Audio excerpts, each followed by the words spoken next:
Hi everyone, welcome to my channel. Today is a video of all the things I need to get done in terms of fruit and vegetable preparation. I have a marshmallow slice and some muffins I need to make. I've got some sandwiches for school I need to make, and I also have a hack that I use for container labels for the fridge. So I hope you enjoy this video today, and let's get started. So firstly, I'm going to make this yummy marshmallow slice. My mum used to make me this when I was a kid. I haven't made it for a few years. You do get a lot of this recipe. Like, there is a lot of marshmallow slice. So firstly, I'm going to put 4 Weet-Bix in a bowl, and I need to crush these up to get it really fine. This is going to be the base of the marshmallow slice. I always use Weet-Bix. Crushing it with your hands is probably the best way to do it. You could put it in like a mini processor if you didn't have time to do this, but it didn't really take me long to do it. So now I'm going to add 1 cup of coconut and also 1 cup of brown sugar and also 1 cup of self-raising flour. Then I'm just going to mix in all the dry ingredients. I will put the recipe on the in the description below. So I'll mix it all up before I'm going to add the butter. So this is just, like I said, it's the base. It's a pretty easy base to make for lots of slices. I always use this for like chocolate slice. You could use it for a passion fruit slice. This can be a base for a lot of things. Now I'm going to add 125 grams of butter. That's what the recipe says, but I'm going to add around about 150 grams. So I've just melted this in the microwave. You can do it on the stovetop if you like. It doesn't matter. But I've added a little bit more butter because I know sometimes it doesn't get firm without that extra butter. But you can just do it accordingly. Use what it says in the recipe, which is 125 grams, and maybe just keep a little bit of melted butter on the side to add in if you need to. So once I've mixed all that in, I'm going to get my rectangle baking tray, and then I'm just going to push it down firmly onto the tray. I do start doing this with the wooden spoon, as you can see, but the best way to do this is either get some baking paper or some greaseproof paper, which I'll show you I'm going to do in a minute, and that will really push it down firmly and make it like secure in the tray. This way I find is the easiest way to like make muesli slices or any sort of biscuit base like this, even like a cheesecake base as well. If you push it down like that, it doesn't get those crumbles on top. So you'll know that it will cook or get cold, depending on how you're making it, this way. This is going to be getting baked in the oven.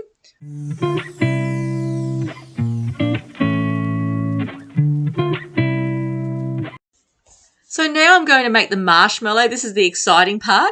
I'm going to place the white sugar, which is 2 cups of white sugar, into the saucepan. Then I'm going to add water. And then once I do that, I'm just going to stir it all in, and I have to boil it for about 3 to 4 minutes. So you don't want to burn it. You want to keep stirring it, keep an eye on it. So once the 3 to 4 minutes is up, I'm going to just take it off the stovetop. Now I'm just going to set up the gelatine. Now I'm going to use about a tablespoon of gelatine powder with around about a half a cup of water. And this really needs to be stirred a lot so it dissolves. It just gets a little bit chunky sometimes, so you just got to make sure that there's no chunks in it. And then I'm just going to add that to the sugar and water now. Then I'm just going to give it a quick little stir. And then I'm going to put it aside so it will slightly cool down. And I just test it with my little finger. You sort of want it like lukewarm. So, and sometimes being in the saucepan makes it stay hot for a lot longer. So if you want to put it in a different bowl, you can. So this has cooled down now, and I've poured it into the mixing bowl. I'm just adding around about a teaspoon of vanilla. You don't have to do this. I just like it a little bit more vanilla-y. And I'm going to put the colouring in it now. I wasn't sure when to do this, but I'm going to make it like a pink colour. Or you can do it blue. I was going to do it blue, but there's just something about marshmallow. I think it either has to be pink or white. So I'm going to make it pink. This will just take a long time to mix now. and you want to get it just really, really thick. And it's quite magical on how thick it gets. It's just amazing to watch. Now I'm going to toast my coconut. My mum used to do this and it's just absolutely delicious. So I'm just going to put that on a baking tray now and pop it in the oven for a little while. This is still mixing, but I've got the base out now, and I'm going to pour that on as soon as this gets really thick.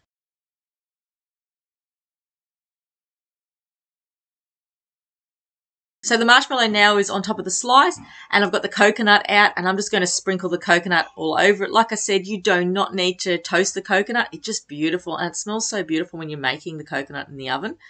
And now I'm just going to slice it up. These are it's a really thick slice, as you can see. Like, you can make so much out of this. It was just endless, the amount of marshmallow I had.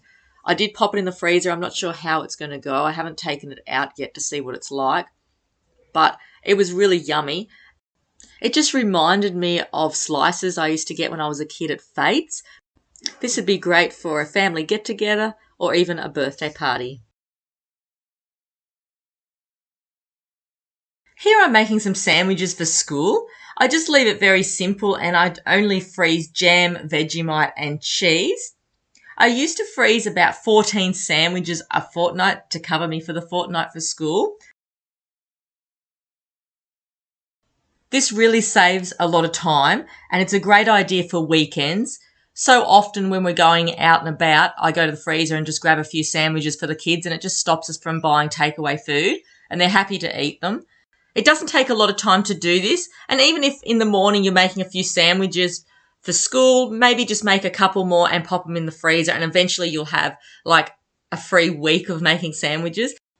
My kids will have meat and salad sandwiches during the week as well, but I always make them fresh in the morning. I always just make these and pop them in the freezer, but the meat ones and the salad get made fresh on the day. But I always just try and make sure I have a large stock of sandwiches in the freezer just in case.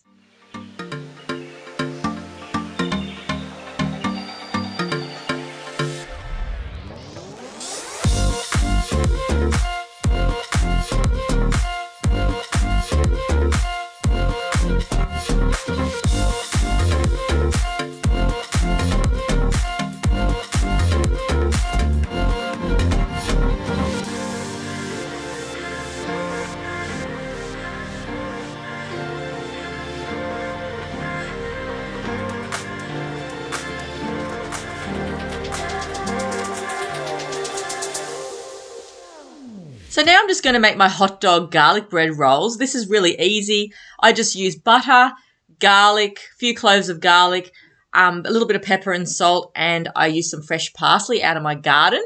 But if you want the garlic stronger, you put some more cloves in. I've put extra butter in. This was already made a few hours ago, but I put some more butter in because I just like it a little bit more creamier. And I'll just put some salt and pepper, and it's really easy. And I'm just going to use hot dog rolls. This is a really easy option. You can just get them off the shelf, but I think Aldi have got ones that are a lot cheaper. And I just make these in advance and pop them in the freezer.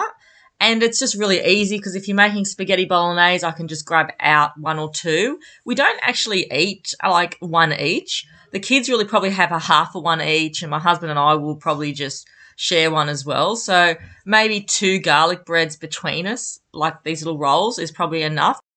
And once I've made these, I'll wrap them up in some alfoil and put them in like a Clip-Lock bag. And then once I want to use them, I'll grab them out of the freezer and I just pop them in the air fryer.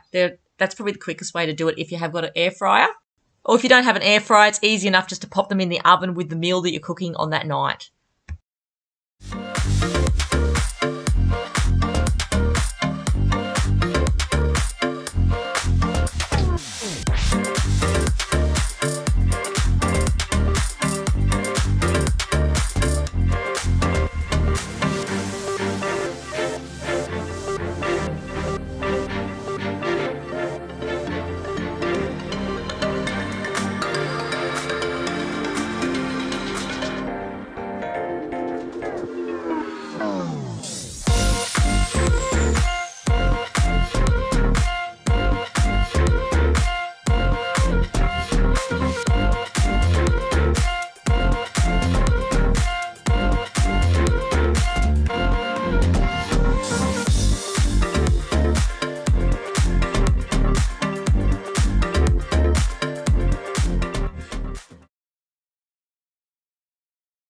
I've got a lot of fruit and vegetables that I need to prep. This is very time consuming and it's one of these things I always put on hold, but once I do it, I really feel good after I've washed all the vegetables and put them in containers. It's so much better in the long run to do this. So I'm just going to go ahead now and chop up all the vegetables and pop them in these Kmart containers. I've been trialing these Kmart containers for a little while now and I really, really like them. And I make sure that I never put them in the dishwasher. I always hand wash them because it's only fruit and vegetables that are going in there anyway. They've been really good. They've been great for pre-washing my vegetables and putting them in. It doesn't go moldy or it doesn't get soggy in there. I think they're great. In these big ones, I'm able to put a lot of vegetables in there. As you can see, I've got some fresh corn and broccoli. So I'm just going to go ahead now and continue to prep all the fruit and vegetables.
On this particular day, as you can see, I had so many strawberries and it was an endless task washing them and cutting the heads off them and freezing them, but well worth it in the end.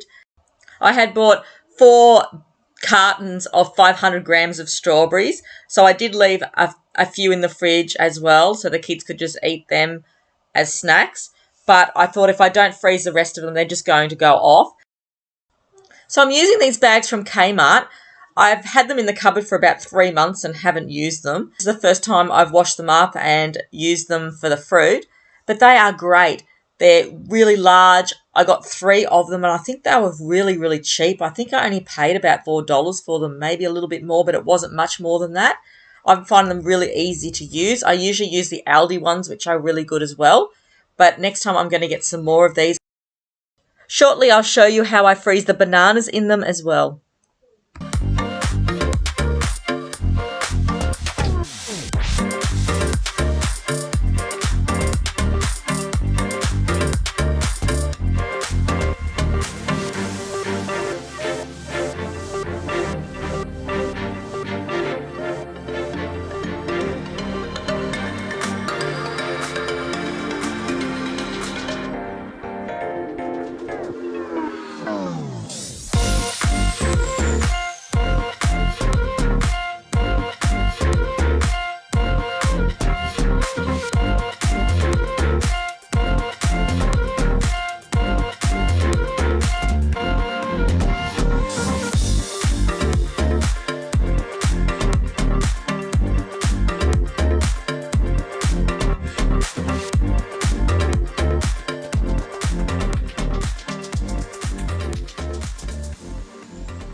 When I look at it all prepped in front of me like this, I feel so much better now because I know during the week it's going to be so much easier to grab some strawberries, make a smoothie with it.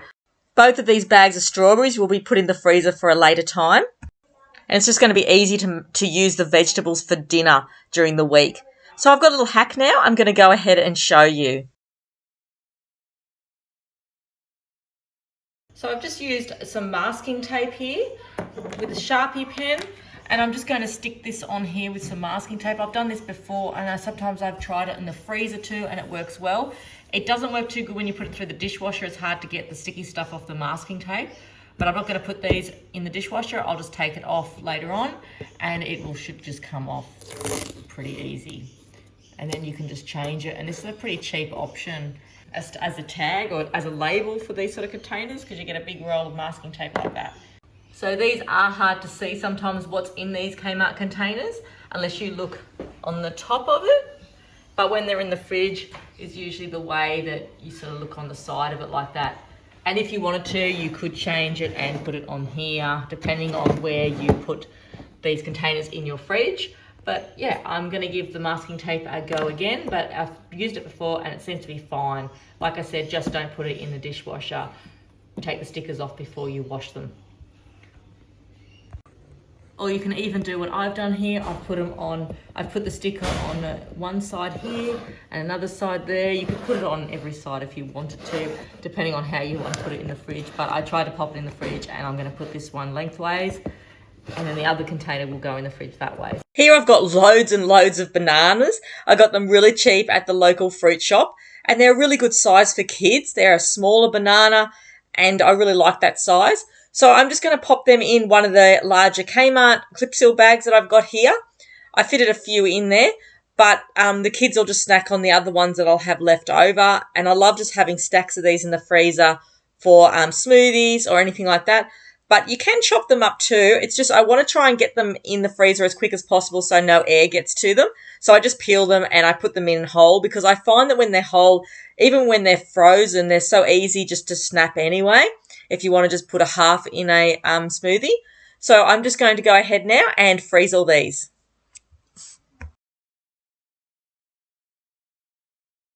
So I'm going to go ahead now and make this Betty Crocker cinnamon crumble muffin mix. I'm going to make this for school, but I'm going to put it in a muffin tin I've got. It's got 24 muffins in there, because I'm just going to make them smaller to put in the lunch boxes. I find it when they're too big, the kids get sick of eating them and they become very dry. So I've just made a lot of them this time, and they turned out really lovely. They were really crunchy, and there was a lot of cinnamon in them, because you get a sachet of cinnamon, which I'll show you when I'm making it, and you sprinkle it on the top. You could also put some other things in this, like some dates or something, but I thought it was a really nice recipe, and I was happy just to make them smaller this time. If I make them bigger, I would usually do it on the holidays for the kids, but like I said, when they're too big, I sometimes cut them in half and then I put them in the lunchbox that way. But these ones were good. I could just put 1 or 2 in the lunchboxes.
Well, that's all for today's video. Thank you so much for watching, and I hope you've enjoyed this video. I know it was a lot of chopping and cutting and preparing today and bits and pieces, but now that I've got all that chopped and prepared, I'm pretty right for the week, and I've got all the bananas and the strawberries in the freezer for the smoothies as well.